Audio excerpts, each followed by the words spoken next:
एक दिन गरुड़ जी ने श्री हरि विष्णु जी से पूछा, प्रभु, पापी आत्माओं का दुखदायी जन्म किस प्रकार होता? पापी आत्मा कैसे आपको प्राप्त कर सकते हैं?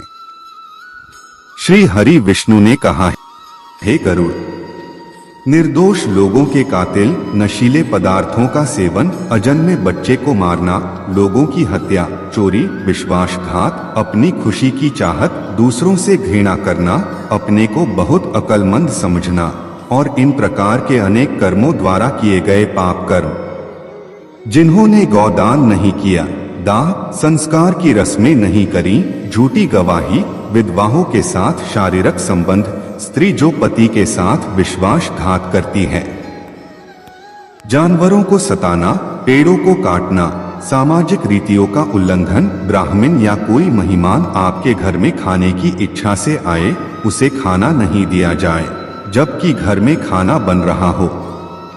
ऐसे प्रवृत्ति के लोग नरक की अनेक यातनाएं सहते हैं।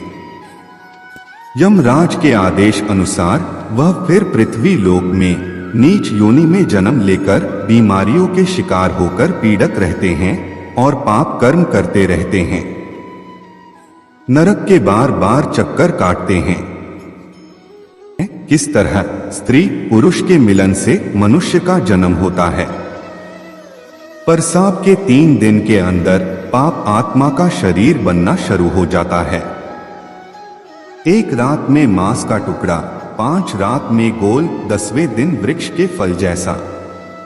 1 महीना में सिर, दूसरे महीने में हाथ और दूसरे हिस्से, तीसरे महीने में बाल, नाखून, हड्डी, लिंग, चौथे महीने तल पदार्थ, 5 महीने भूख प्यास, 6 महीने बच्चा दानी के बाईं ओर चला जाता है।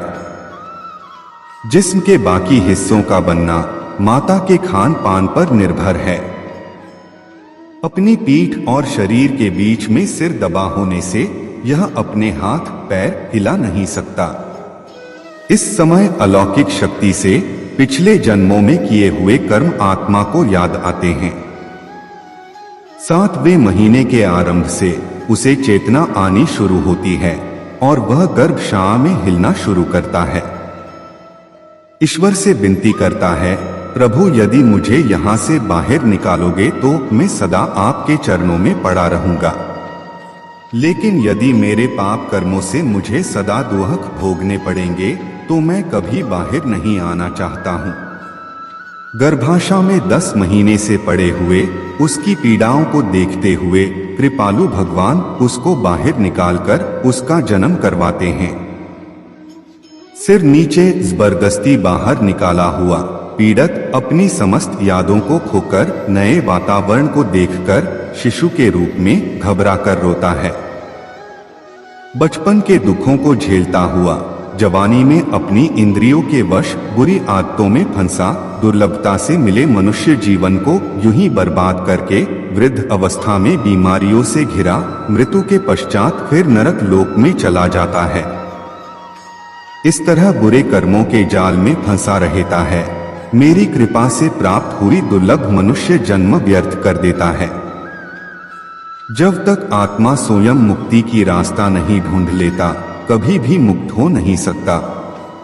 यही सृष्टि का नियम है। Thanks for watching. सब्सक्राइब करें, लाइक करें और कमेंट करें।